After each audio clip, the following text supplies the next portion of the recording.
Hello and welcome back to the Airtime Rush YouTube channel. My name's Jordan, and in today's video I'm going to be going through every single ride that you should be avoiding during the summer holidays. So as a lot of you guys know, the summer holidays can be absolutely crazy for theme parks and extremely busy too. So I thought I'd make this video just to kind of show you what rides that you should be avoiding during these busier times, and also at the end of the video I'm going to give a few tips as well how to make the most of your day at the UK theme parks. So we're going to start off with Alton Towers. Now, Alton Towers is one of the biggest theme parks here in the UK and also has some of the poorest operations at any park in the UK, in my opinion. So the rides that I would say to avoid is, well, the first one is Galactica. Now, Galactica is a very popular ride at Alton Towers. It's the flying coaster that is located in Forbidden Valley near Nemesis. Even though it's towards the back of the park, the queues on this ride can get ridiculous. You're looking at a few hours on this ride in the peak of summer. And the reason for that is because it's a flying coaster. So you sit in it like a normal roller coaster and then the seats go back so you're in a flying position.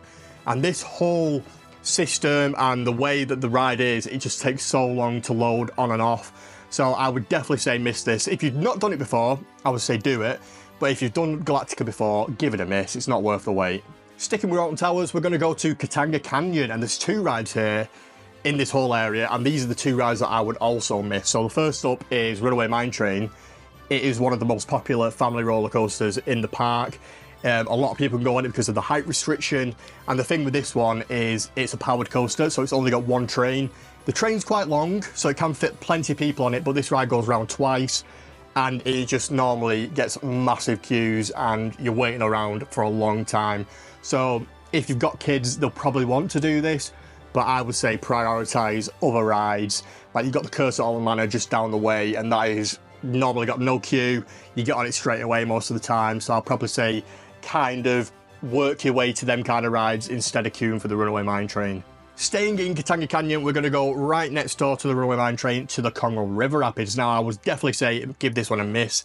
It's a water ride. Water rides get very busy in the summer months, and this one, you don't actually get that wet, so it's definitely not worth the queue, and the queue can be up to an hour, maybe even more, and the queue line is very open. There's not a lot of trees covering it. You will get burnt if you haven't got your sun cream on, and when you do finally get on the ride, you don't get wet. Well, not that wet anyway. You might get a few sprinkles, but it's definitely not worth the wait, so I'd definitely say give this one a miss. If you want a good water ride, Battle of Galleons is your choice. I would say definitely give that one a go and not the River Rapids. And the final ride at Alton Towers I would say for you guys to miss is Spinball Whizzer. Now this one is right near the entrance, so it's always got a big queue because people head there straight away from the off. And it is a very slow moving queue.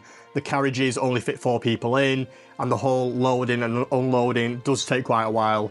Hence why the queue is normally quite long. It's not the best ride at Alton Towers. It's probably one of the weaker ones there. And I would definitely say give it a miss if you've already done it. Moving on now, we are going to talk about Thorpe Park. Now, Thorpe Park is one of the most popular theme parks in the UK, along with Alton Towers.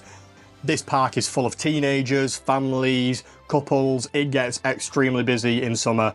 And the water rides there, they've got a good collection of water rides, but there's 2 that I would definitely recommend missing. The first one, surprisingly, is Tidal Wave. Now, Tidal Wave is a really, really big water ride, and you do get absolutely drenched on it, but the queues can be horrendous. It can be an hour plus for this. But I would say if you want to get wet, stand in the splash zone. There's a splash zone right at the end of the ride where the tidal comes over and you get drenched. So instead of queuing just to go down a hill and get wet, just stand in this area because you will get absolutely drenched.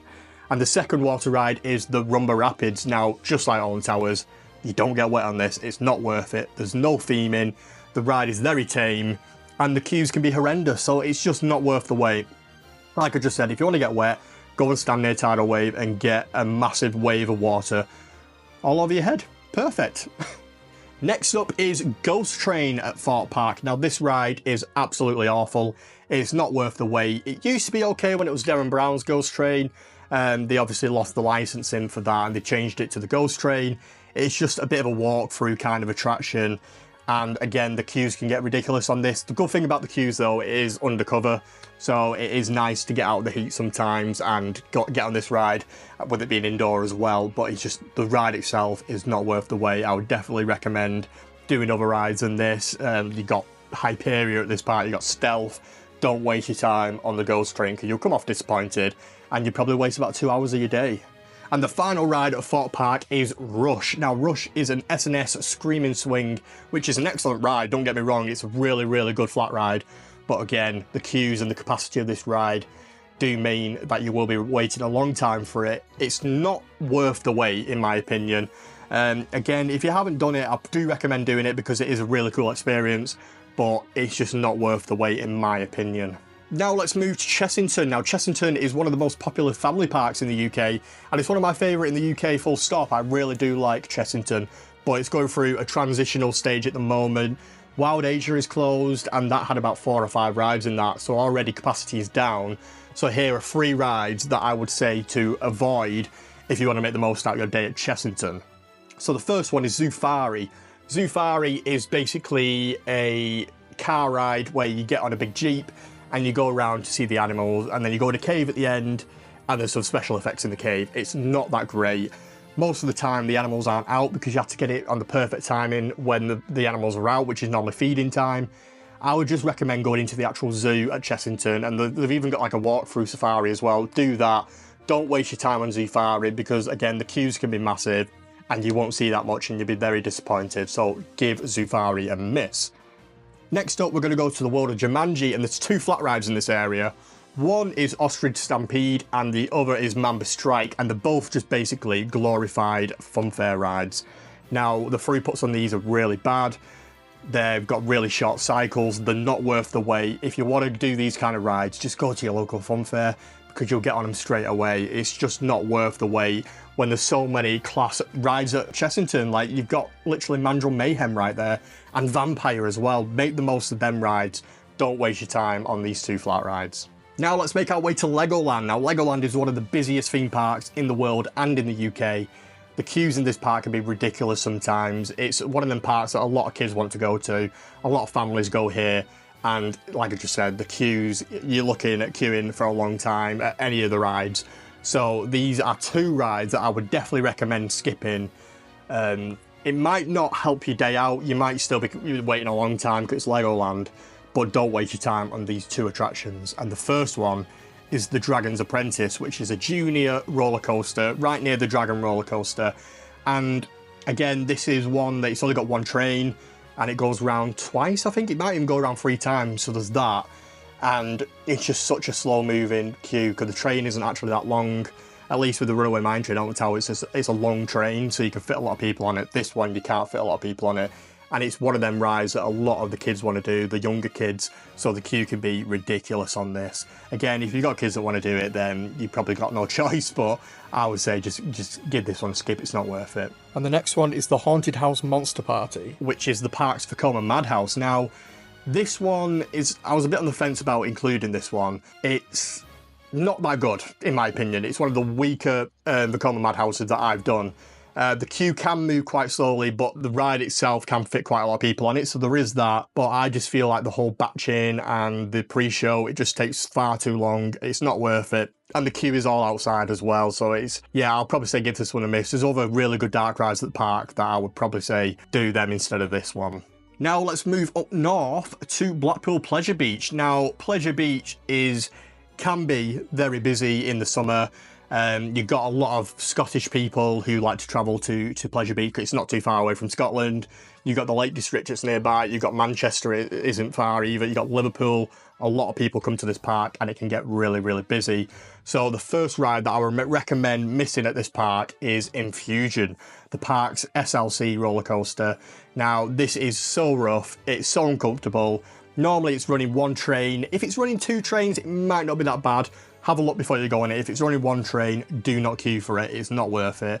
The queue moves very slowly. It's a very nice ride to look out off ride, but on ride it is awful. There's so many better roller coasters at this park, like Icon, Big One, even the Woodies are even better than this one. Give it a miss, it's not worth it. And next up we have Steeplechase. Now Steeplechase is a horse racing roller coaster. The thing is with this, there is 3 tracks, so there is quite a bit of capacity there, but each horse can only hold 2 people. So 2 people at a time can go on this ride, so it does make that queue move slowly. Yes, there is 3 tracks, which means you've got 6 people going at once, but then it doesn't make the queue move that fast because, again, 2 people at a time. It's one of them that you can wait a long time for this ride, and it's not the best. It's quite unique, to be fair. It's very unique. If you haven't done it before, I'd recommend doing it because it's one that I don't think there's many of them left in the world now. So if that's the case that you haven't done it, do it. But if you've done it before, give it a miss. It isn't worth it, honestly. There's so many better rides here. And the last ride at Pleasure Beach, which I was a bit on the edge about including this one as well, is the Revolution. Now, I love Revolution at Pleasure Beach. I think it's one of the best roller coasters there, but it is a shuttle coaster. So there's only one train on the track, and it basically goes downhill, does a loop, goes back up, and then it does it backwards as well. And then the whole loading and unloading takes a long time. And the queues, you queue up a big step, like a load of steps up to the top of the platform. And this queue can be really, really busy. And if you're scared of heights, this is one of the worst queues to be stuck in for a long time because you're just on some steps really high in the air, to be fair. I get a bit nervous queuing for Revolution. My tip with Revolution is to get there first thing in the morning and head to the back of the park and do that straight away because it is right at the back of the park. So if you can do it at the start of the day without the queue like gathering and getting too big, do it. If not, give it a miss. And then the final park I want to talk about is Drayton Manor. Now, Drayton Manor actually has some really good roller coasters and some really good throughputs as well. But the one ride that I'm going to mention at this park is the Wave. Now, obviously the Wave used to be Shockwave, used to be a stand-up roller coaster. The thing with this ride is it's only got one train, and that just makes the queue absolutely massive. And the queue's not the funnest queue to be in. It's quite dark and dingy. I think they really need a second train on this roller coaster. I don't know if it's coming, but a second train would help out massively. But it's just not worth the wait for me. I think there's so many better rides. I think you've got Gold Rush, which opened last year. That's so much better, and the queue moves so fast for that one. But yeah, the Wave. If you queue for it, expect to queue for a long time because that queue does not move at all. Which is a shame. I just really do hope they get a second train. But that is all the rides that I would probably skip. Now I'm going to give a few tips and tricks to make the most of your days at the theme parks. So my first trick is to head to the back of the park. So for example, Alton Towers, everyone goes to the Smiler, Wicker Man and Spinball because they're right at the entrance. You want to go to the back of the park. So you want to go 13, Rita if it's open, Nemesis, Galactica. You want to go as far back as you can. And then by the time you make your way to the front, the people who start at the front will be then going to the back. So you're basically like swapping over, and that way you'll get on so many more rides in the day. Blackpool, again, head back, do the big one first, do Revolution first, and then make your way to the front where you've got Valhalla, which I think actually Valhalla opens about 11 anyway, so that by the time you get to the front, that'll be open. And then it's like Chessington as well, the back of the park. You're looking at like Croc Drop, them kind of one. Even Vampire, if you can make your way to Vampire. But yeah, always head to the back of the park. Do a bit of research. Load the park map up on your phone. Have a look. Kind of plan your route, which way you want to go to the rides. And yeah, head to the back of the park first. My second tip is to use single rider queues. Now, single rider is a godsend, especially in the summer holidays. Smiler, that's got a single rider, and I think 13's got a single rider. You'll have to check on the website. There's a list of all the rides that have single rider. It's mainly the Merlin parks that have these, but I definitely recommend it. Basically, if you've got a row of 4 people and only 3 people go in it, there's a spare seat there, a single rider will go there.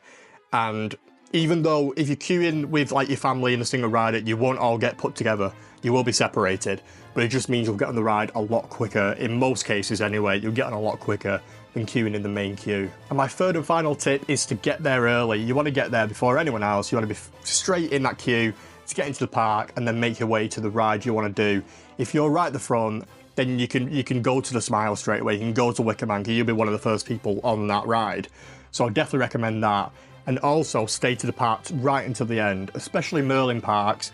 For example, if Alton Towers says it closes at 6 o'clock, the park doesn't actually close at 6 o'clock. The queue lines close at 6 o'clock. So 1 minute to 6, you could jump into the queue of the Smiler, and you can get on the Smiler in a lot less time than what you probably could have done throughout the day. And it's also you're getting an extra hour, for example. If the queue for the Smiler is an hour and you jump in a minute before, even though the park was going to close at 6, you'll get on the Smiler at 7. So you're basically getting an extra hour in the park. It's definitely worth doing that. Again, plan your day. Make a list of what rides you want to do. Again, try and include the rides that I included not to do because it'll save you so much time. But yeah, plan your day. Make sure you know what you're doing. Make sure you know your routes around the theme parks. And just have a good time. That's all I can say. I normally try and avoid the theme parks in the summer. It's just not for me. I just don't like queuing. I don't like how busy it can be. I don't like the heat. So yeah, I tend to avoid them. But I get that people, they're off work, they're off school. You want to spend some time with the family. So if you want to go to these theme parks, do it. Hopefully these tips have helped you and get the most out of your day. And if you're new around here, please subscribe. My name's Jordan, and I will see you all in the next video. Thank you so much for watching.